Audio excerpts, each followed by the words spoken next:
unique hommage aux 4 victimes. Je pense à mes enfants, à mes petits-enfants que ça aurait pu leur arriver. Dimanche oblige, ces habitants du voisinage ont pris le sentier qui chemine le long de la plage. Triste coïncidence, il aboutit au blocos où furent tuées les 4 jeunes filles. Curieux ou émus, ils viennent tout simplement voir. Là, je suis toute barbouillée, je suis vraiment pas à l'aise. Hein. Et qu'est-ce qui a voulu venir ici? Mon mari qui m'a proposé, moi j'ai dit bon, oui. Hein, sinon on n'est pas vraiment de nature curieuse en plus. Ben, on était venus par curiosité, mais apparemment on ne voit rien. Mais qu'est-ce que vous cherchiez exactement? Ben, s'ils avaient mis quelque chose pour marquer le malheur qui nous est arrivé, quoi. Ces jeunes garçons appartiennent à la famille des victimes. Ils viennent d'accomplir la triste tâche de se rendre à la morgue. Ces gens-là, ils ont massacré 4 jeunes filles, on les a vues ce matin, c'est horrible. À Outreau, village où habitaient les victimes, une messe consacrée au pardon. La colère règne encore, mais le curé tente un appel au calme. Nous qui voyons aujourd'hui une inhumanité qui nous dégoûte, n'oublions pas une inhumanité qui nous remplit aussi de réconfort et d'espérance. Pardonner, pour la famille, je crois que ça peut être un peu difficile. Qu'est-ce que vous pensez des appels à la vengeance qu'on a pu entendre ici ou là? C'est triste, c'est compréhensible, mais ça ne doit pas être. Pardonner, oublier, la tâche sera rude pour ce village en deuil aujourd'hui. Nous retrouvons tout de suite en direct d'Outreau notre envoyé spécial Anne Mourgue. On peut faire ce soir un point rapide de l'enquête. Oui Bruno, maintenant on peut dire que l'enquête est quasiment bouclée, on n'attend plus que les résultats de l'autopsie, une autopsie qui doit avoir lieu demain, une autopsie qui devrait permettre d'en savoir un peu plus sur les circonstances de la mort, en particulier de savoir si les 4 jeunes filles sont mortes rapidement ou non. Une autopsie qui devrait permettre également de confirmer ce que l'on sait déjà à partir des premières constatations de police, ce que l'on sait déjà aussi à partir des déclarations faites par l'un des 2 meurtriers présumés, à savoir que les jeunes filles ont été toutes les 4 violées, qu'elles ont ensuite été violentées avant d'être toutes les 4 étranglées ou étouffées. Quand les résultats de l'autopsie seront connus, après dans les jours qui viennent, dans les semaines ou dans les mois qui viennent, les 2 meurtriers présumés vont être entendus plusieurs fois par le juge, longuement. Vraiment, le juge va reprendre le dossier en détail pour essayer d'obtenir des aveux complets de la part de ces 2 meurtriers présumés. Mais on pense ici que cette phase d'instruction ne devrait pas être très très longue, que l'instruction devrait être bouclée rapidement pour que le procès puisse se tenir le plus rapidement possible. Voilà Bruno ce qu'on pouvait dire aujourd'hui sur cette affaire. Merci pour ces précisions. Des structures sont prévues pour venir bien évidemment en aide aux familles confrontées à des drames aussi épouvantables, notamment des associations. Reste que la réaction des familles concernées est très contrastée, du sentiment de vengeance à la compassion. Patricia Charnelet. Depuis 13 ans, à Agen, cette association aide les parents d'enfants victimes d'agressions sexuelles. Agen, traumatisé par la disparition de Marion en novembre dernier. Les membres de l'association demandent aujourd'hui au président de la République d'organiser un référendum sur la peine maximale à appliquer aux violeurs et assassins d'enfants. Nous allons redemander à nouveau au président de la République de nous recevoir avec la Fédération L'Enfant la Vie pour que nous puissions discuter de ce souci quand même, de cette remise en liberté de gens qui récidivent. Et quand on sait que tous les experts psychiatres sont unanimes à dire que les assassins violeurs ce sont des récidivistes en puissance, là nous allons poser la question, la vraie, quelle justice? À Paris, Alain Boulet, père d'une petite fille assassinée avec la même sauvagerie que les 4 jeunes filles de Boulogne, travaille depuis plusieurs années avec Michel Bernard Roquin, magistrat. Ils sont à l'origine du futur suivi médico-social qui sera imposé aux agresseurs d'enfants à leur sortie de prison. Leur but, réapprendre aux familles à vivre. Disons qu'on culpabilise au début de revivre. On aimerait être à la place de son enfant et que son enfant continue à vivre. C'est, je crois, l'envie de tous les parents de se dire je dois partir le premier, c'est pas mon enfant qui doit partir. Mais après, la vie reprend le dessus. En général, on a d'autres enfants. Il faut aimer les autres enfants comme on aime l'enfant qui est disparu. Mais ça prend du temps. Le deuil, c'est long. Et je crois qu'il faut savoir que ça peut prendre des années. Ce que nous voulons, c'est reconstruire la victime, l'aider à redevenir active, ne pas l'installer dans une démarche de profonde douleur et de revendication. Même si cette douleur et cette revendication suivent nécessairement dans les premiers jours ou les premières semaines le choc. Toutes les sensibilités sont représentées dans ces associations d'aide aux familles. Il n'est donc pas surprenant que ce terrible drame de Boulogne relance le débat sur les réponses à donner à de telles violences. Autre titre de l'actualité, l'inauguration ce matin, porte de Versailles à Paris, du 34e Salon de l'Agriculture par Jacques Chirac, qui a passé 2h30 dans les travées de ce salon pour admirer les plus beaux spécimens de l'élevage français et ce que notre agriculture fait de mieux dans tous les secteurs. Signe des temps, au stand de la promotion des produits laitiers, le président a pu dialoguer sur écran informatique avec une cybervache baptisée Goutte de lait. Tout au long de sa visite, le chef de l'État a insisté sur l'impératif de qualité des produits français et réaffirmé son soutien aux éleveurs de bovins durement touchés par la crise de la vache folle. Parmi les tout premiers visiteurs, il y en a 600 000 attendus, porte de Versailles. Nos reporters, Jean-Yves Perrin, Virgilie Hadot. Le premier dimanche du Salon de l'Agriculture, c'est vraiment le jour des citadins. À commencer par les Parisiens qui se souviennent une fois par an de leurs racines. Alors on vient porte de Versailles en famille, et ce, dès le premier âge. Chez mon père qui a des animaux en Normandie, quoi, donc elle est en contact assez régulièrement, donc là ça lui fait pas peur, quoi, voilà. Elle est contente. Évidemment, quand on vient avec ses enfants, les animaux représentent le principal centre d'intérêt. Mais pas seulement. On fait le tour par les régions, les spécialités, on prend les saucissons, les jambons, etc. Hop là. Et puis pour 4 heures, eh ben, on finit par le lait en général. Un franc succès cette bande de lait, malgré son prix, 8 francs le litre. Les vaches sont traites 2 fois par jour et le lait conditionné sur place. Et il est bon, on ne peut pas dire, mais moi je trouve pas différent. Particulièrement prisé, les naissances. Dernier né du salon, ce petit veau de race gascogne né à 18 h, une jeune fille prénommée Noisette. Au salon, on peut aussi faire ses courses. Et là encore, on en appelle à ses racines. On y trouve des bons produits en général, qui viennent directement de la région. Et ouais, j'aime bien. Puis en plus, bon, je suis auvergnate, je connais assez bien les produits. Vous ne trouvez pas des choses comme ça à Paris? Oh si, dans Paris, si on connaît, si quand même dans Paris, il y a des boutiques régionales. Hein. Mais c'est le plaisir de venir, le plaisir de se promener. Une promenade gourmande, visiblement. Vous pouvez les accompagner pour qu'ils viennent tout de suite. Voilà, nous retrouvons tout de suite Françoise Laborde en direct de la porte de Versailles. Le salon est fermé au public depuis maintenant 18 h, mais Françoise, la vie ne s'arrête jamais là-bas. Et oui, c'est même l'heure du repos et l'heure du repas pour tous les occupants du salon, y compris, vous le voyez, pour la belle bête qui est là et qui est une truie, mère de nombreux petits porcerets basques. Parce que s'il y a des tenants et des battants, si je puis dire, au salon de l'agriculture, quand c'est fermé, comme vous le voyez sur ces images, quand il n'y a plus personne, eh bien effectivement, c'est que la vie continue. C'est un peu la tradition. Le soir, on se retrouve. Alors ici, nous sommes effectivement au Pays Basque et il y a aussi d'autres réunions de ce type ailleurs. Et ce que l'on peut dire, c'est qu'au-delà du folklore, de la réunion, vous voyez, on fait la fête, ils sont nombreux ici, il y a à boire, à manger et on chante. Ce que l'on peut dire, c'est que ça aussi, ça préfigure un peu ce que pourrait être le salon d'agriculture de demain. C'est-à-dire effectivement une région, on le voit, des produits et une production. Parce que c'est vrai qu'avec l'affaire de la vache folle, les Français ont de plus en plus envie de savoir ce qu'il y a dans leur assiette et d'où ça vient. Et ici ce soir, je peux vous le dire, on sait d'où ça vient. Merci Françoise, bonne soirée. Spécial Télématin demain diffusé en direct du Salon de l'Agriculture. Invité de Gérard Leclerc pour les 4 vérités à 7 h 50, le ministre Philippe Vasseur.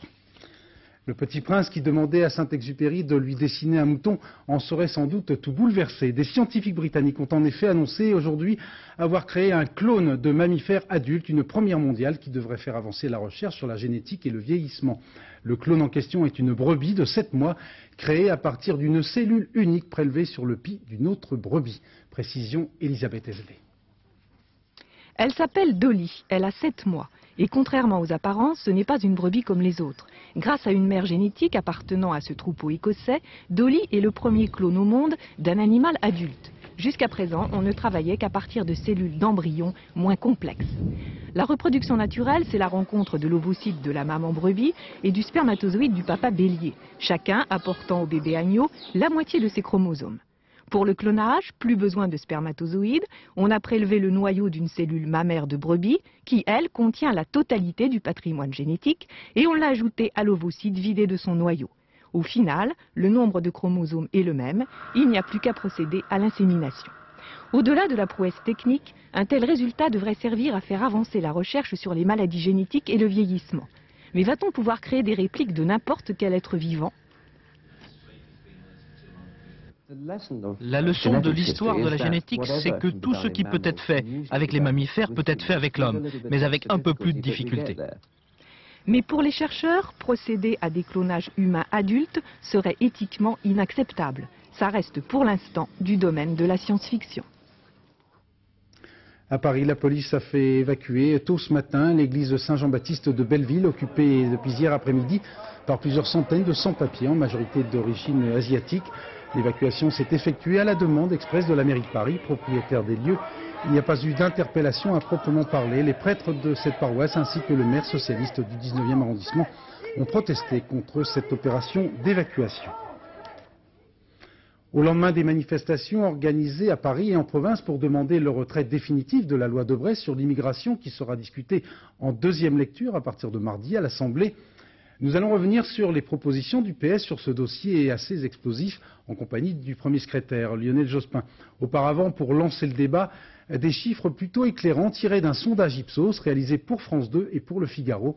Il ressort de ces chiffres que les Français sont très partagés, sauf pour regretter le manque de clarté du PS. Précision, Roland Sicard. Le sondage Ipsos France 2 Le Figaro montre d'abord que le sentiment des Français est partagé à l'égard du mouvement de contestation contre la loi Debré. 43% le trouvent sympathique, contre 42% qui lui sont hostiles. Le sentiment est plus tranché pour ce qui concerne l'appel à la désobéissance civique, 34% seulement l'approuvent, contre 61% qui la désapprouvent. Sur le projet de loi lui-même, les Français pensent à 59% que le gouvernement doit le maintenir, contre 34% qui estiment qu'il doit le retirer. Cela dit, l'opinion reste réservée sur l'efficacité du projet de loi. 48% des personnes interrogées pensent que le dispositif permettra de lutter efficacement contre l'immigration clandestine, contre 46% qui estiment l'inverse. Enfin, les Français s'interrogent sur l'attitude du Parti socialiste vis-à-vis du mouvement de contestation. 65% pensent que cette attitude a été confuse, contre 16% qui l'ont trouvée claire. À noter que ce sentiment est partagé par les sympathisants du Parti socialiste. 54% d'entre eux ont trouvé l'attitude de leur parti confuse, contre 24% qui sont d'un avis contraire. Lionel Jospin, bonsoir. Un sondage, on vient de le voir, plutôt cruel pour le Parti socialiste. Cette confusion idéologique a déjà d'ailleurs été dénoncée par certains dirigeants de votre parti, non des moindres, Henri Emmanuel ou encore Michel Rocard, qui écrivait dans Le Monde « Nous avons tous courbé l'échine devant ce discours xénophobe dans le vain espoir de retenir nos électeurs les plus fragiles ». Si ce sondage dit que la position est confuse, admettons-le, mais est-ce que ça n'est pas parce que nous intégrons les sentiments et les idées contradictoires des Français sur ces questions, telles qu'elles apparaissent d'ailleurs dans ce sondage? De toute façon, ce que je veux dire ce soir, c'est que le plus important n'est pas tellement à la limite ce que nous pensons maintenant, le problème est de savoir ce que signifie le mouvement qui vient de se produire. Et moi je pense qu'il signifie que des hommes et des femmes nombreux ont exprimé une certaine conception de la République, ont manifesté leur attachement à des valeurs et ont tracé des limites pour le gouvernement. Et je voudrais dire que pour tous ceux qui ont approuvé ce mouvement ou y ont participé, ils doivent se dire nous avons gagné. Car sur le point qui les avait mis en mouvement, qui avait déclenché les signatures et les pétitions, qui était au fond l'appel à la délation, le gouvernement a reculé, d'une part, et les Français l'ont compris et approuvé. Et ça, c'est une question essentielle, même si subsiste le projet Debré. Nous n'aurions pas pu le faire seuls au Parlement, ni à l'Assemblée, ni au Sénat, car il y a une majorité écrasante de droite, d'une droite dominée par sa propre droite.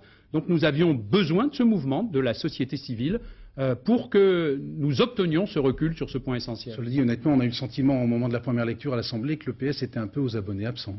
Et que c'est même un dossier qui semble un cactus entre vos mains. Au Sénat, nous étions nombreux, ça n'a pas changé, plus nombreux par rapport à notre propre force. Ça n'a pas changé la réalité parce que le rapport de force est disproportionné. Je pense qu'il faut que les Français y songent.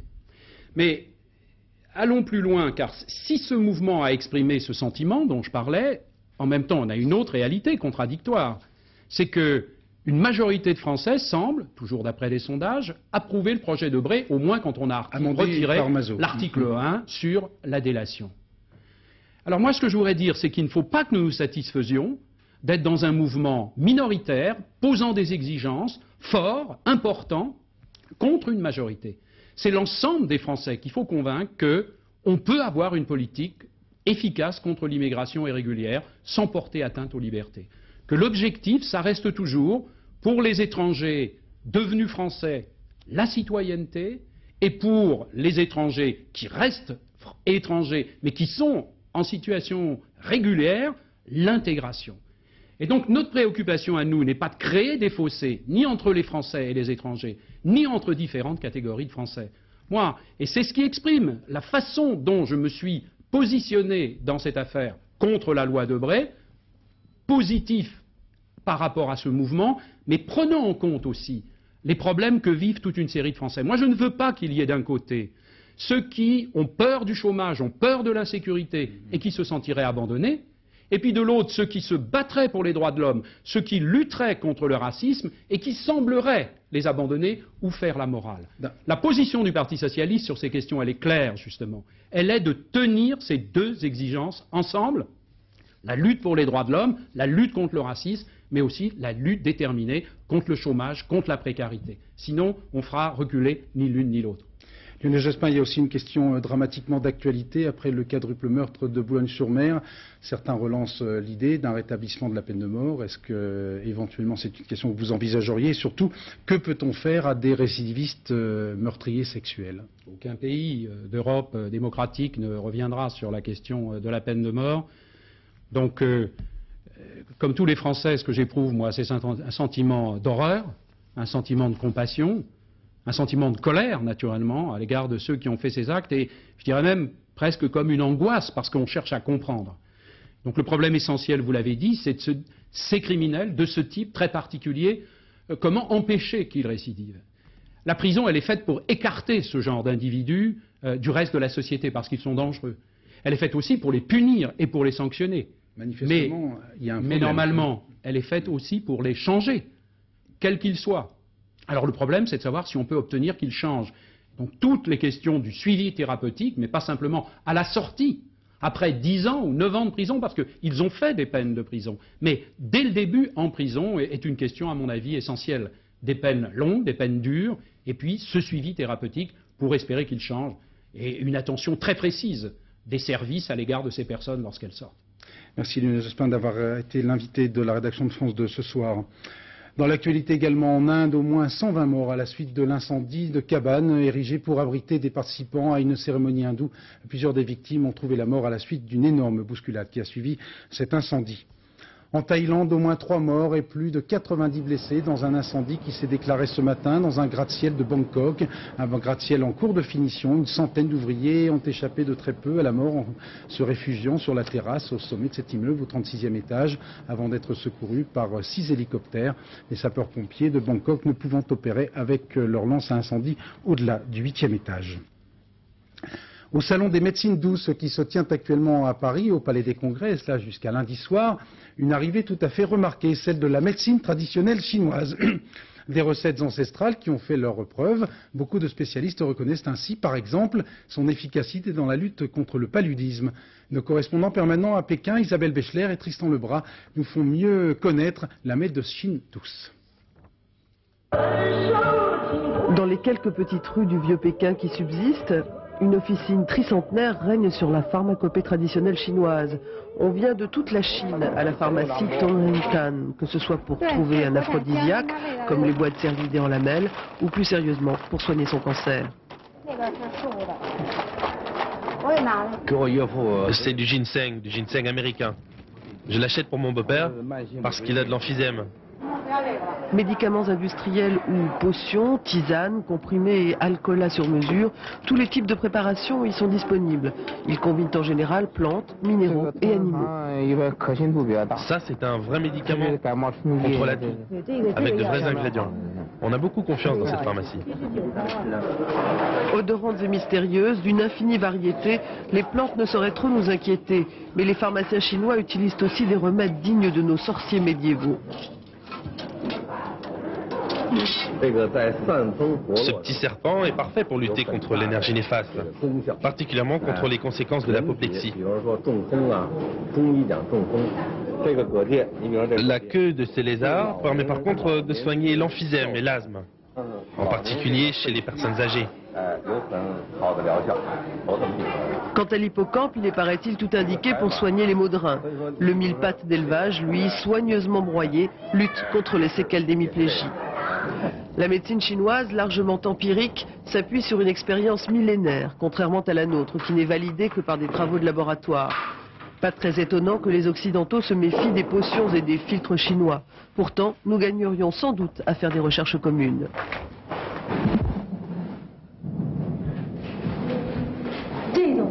Ce médicament à base de patates douces est un des plus anciens et efficaces des remèdes chinois pour améliorer l'immunité. Pour le cancer, il purifie les cellules empoisonnées du sang et nous pensons qu'il peut être très efficace contre le sida et la leucémie. Les Chinois sont très désireux de lancer des travaux avec les Occidentaux. Quant à nous, nous sommes toujours à la recherche de nouvelles molécules. Il faudrait désamorcer les méfiances. Plus quotidiennement, dans n'importe quel supermarché, on trouve pour une trentaine de francs une décoction très appétissante de scorpion. Ce n'est pas indiqué pour le rhume, mais il paraît que pour les rhumatismes, c'est souverain.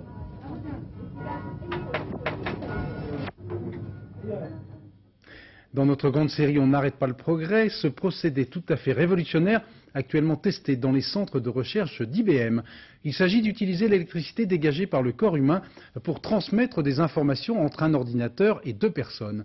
Vous allez tout comprendre avec ce reportage de Jean-Claude Alanic et Claude Barnier. Pour faire connaissance, il y a les adeptes d'une poignée de main énergique, il y a les professionnels qui se changent leur carte de visite, et il y a aussi les décontractés qui préfèrent un contact plus direct. Et dans quelques années, c'est peut-être comme ça que deux relations d'affaires se salueront et se transmettront leur carte de visite stockée dans une puce et placée par exemple dans leurs chaussures. Le procédé révolutionnaire est testé actuellement par IBM aux États-Unis. Et pour que les données échangées soient transmises immédiatement à un ordinateur, le génie, c'est d'avoir pensé à utiliser l'électricité humaine. Le corps humain est un grand conducteur d'électricité, car nous avons beaucoup de sel dans notre sang et d'eau dans notre corps. C'est ça qui conduit très bien l'électricité. On se touche, le courant passe, les informations sont transmises. On ne se touche plus, le courant ne passe plus, la transmission s'interrompt. Par exemple, avec votre carte bancaire, vous allez à un distributeur et simplement en l'effleurant, la machine vous identifie et vous obtenez votre argent sans taper votre code secret. Une information qui promet un bel avenir au poignet de main, à la pharmacie pour déposer une ordonnance, entre les hommes politiques, déjà grands spécialistes en la matière, pour se transmettre leur dossier. Bonjour monsieur. Et même chez l'épicier. Donc un beau chou-fleur. Voilà, merci. Merci. Et tout ça grâce au courant électrique dégagé par nos corps. Les amoureux, eux, il y a longtemps, qu'ils ont compris le principe. À la Saint-Lazare, gare, ils roulent à tombeau ouvert. Je veux parler des participants à un cross-moto légèrement boueux organisé chaque année à pareille époque près de Limoges, en compagnie de Marc Maisonneuve et Jean-Paul Miotto, portrait croisé du vainqueur et de son grand rival. Giovanni Sala, le pilote le plus rapide du monde.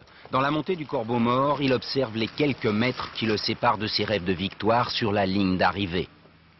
Tour de force façon Tour de France, la foule s'écarte sur le passage du vainqueur, le rival, Laurent Charbonnel. Une journée bien remplie s'achève. 11 heures de moto, 400 km de chemins impraticables à pied. 4 mois de préparation pour une nuit d'ivresse de victoire, c'est d'ailleurs le seul excès de celui qui ne pense qu'à une chose, cette course. Sa recette ? Concentration, décontraction et diététique. Il est végétarien. Ça fait gagner ça? On espère. Il faut faire attention surtout à la nourriture, pas manger beaucoup trop gras parce que bon, il faut le supporter, il faut éliminer un maximum. Son ami italien, lui, a une autre conception de la nourriture. La diététique c'est bien, mais le plaisir dans la vie, c'est fondamental. Comme de pagayer avec ses pieds pour remonter un torrent de boue. Le déjeuner passe mal, Sala sera 4e. Laurent Charbonnel, au style coulé, sur le chemin pas toujours aisé de la première place. Derrière, ceux qui n'ont qu'une obsession, finir. Aller au bout de ce qui est devenu un enfer qu'ils ont appris à aimer. Une année, 3 pilotes seulement ont terminé, selon eux, la plus belle édition.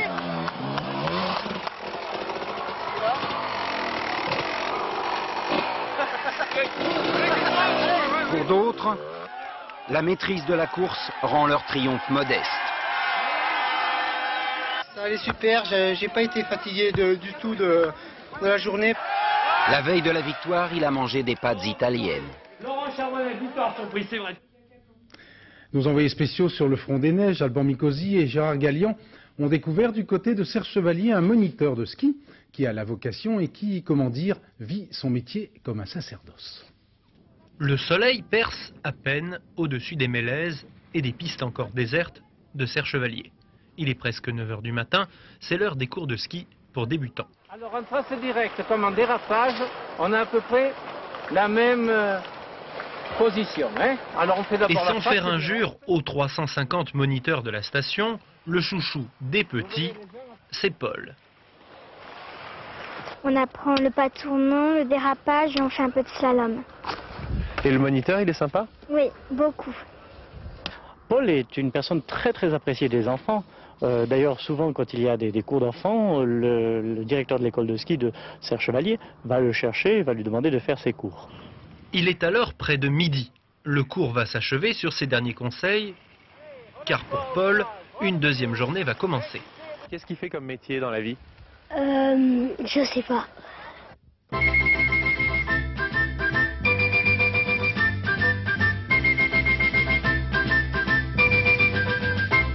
Voilà, je suis le père Gilbert, le curé de Monétier, et cet après-midi, nous avons un mariage. Un mariage, 3 messes et quelques visites pour ce week-end. Son agenda de prêtre est bien rempli. Paul connaît tous les gens de la vallée, skieurs ou paroissiens.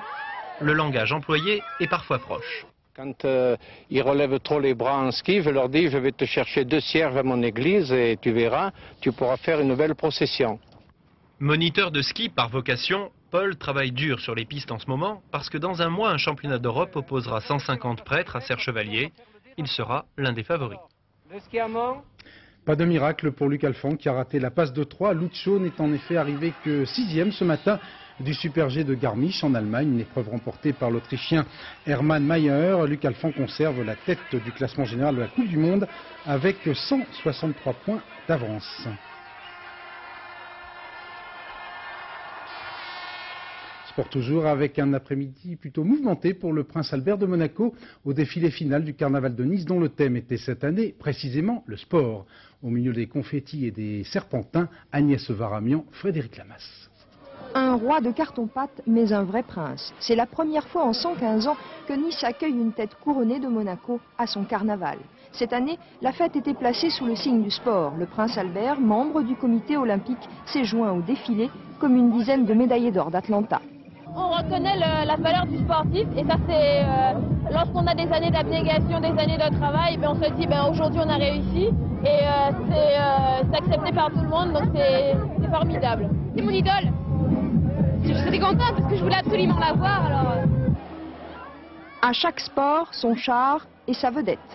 Henri Lecomte, emblème du tennis, invité lui aussi à rivaliser avec les grosses têtes niçoises. Des personnalités qu'on est venu admirer, saluer, autant que les fanfares d'anonymes. D'abord un peu timide et guindée, la tribune officielle s'est vite animée. Sous les spaghettis, un prince, un préfet, de hauts fonctionnaires. Là, il n'y a pas de tribune officielle, c'est des chaises coques comme tout le monde. On a mis juste un peu le plan devant pour faire joli. Et le fait qu'ils soient pris par le sentiment de la fête, si eux sont pris par le sentiment de la fête, c'est que le grand public partout les pris. C'est mon baromètre d'intensité festive. On a passé un très bon moment. C'était très sympathique. Ce soir, on brûlera le roi du carnaval sur la plage. Toute la population accompagnera sa majesté, comme la cour des personnalités a suivi le prince Albert pour un dernier salut au carnaval de Nice. Sorti mercredi sur nos écrans d'un film plutôt savoureux, Mars Attack, une parodie réjouissante des films catastrophes dont le cinéma américain envahit la planète, une sorte d'anti-Independence Day. Les Américains d'ailleurs ne s'y sont pas trompés, qui ont largement boudé ce film signé Tim Burton. Commentaire Pascal Deschamps.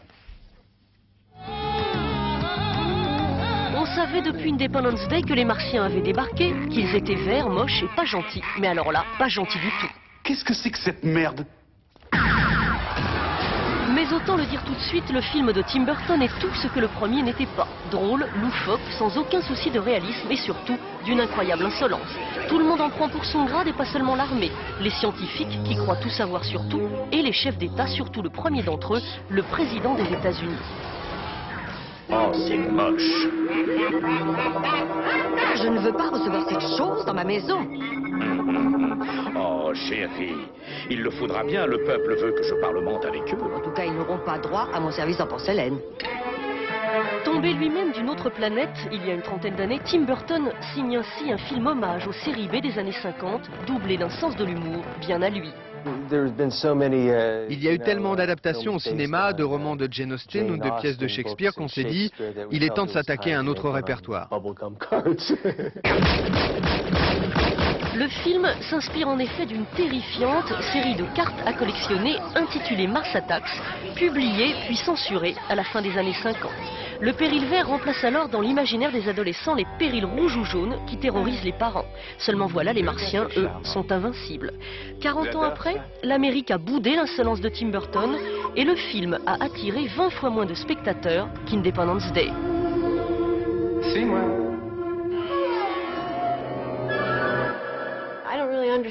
Je ne vois vraiment pas pourquoi le public américain n'a pas compris, n'a pas aimé le film. C'est sans doute parce que les Américains ne savent pas se moquer d'eux-mêmes. Là, on ne joue plus.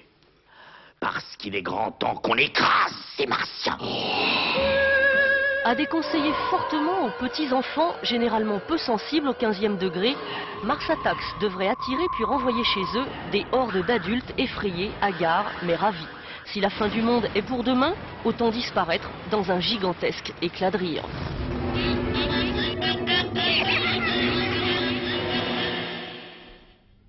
Tout dernier journal présenté par Florence Daucher vers 1h moins le quart. Bon anniversaire à Régine Crespa, Claude Sauté et Alain Carignon. Dans un instant, le rappel météo. Nathalie Réoué nous parlera d'un lundi pluvieux et venteux. Demain à 13h, vous retrouvez Patrick Chen et je vous donne quant à moi rendez-vous à 20h en vous laissant méditer cette pensée de Montesquieu. Quand on court après l'esprit, on attrape la sottise. Excellente soirée, merci.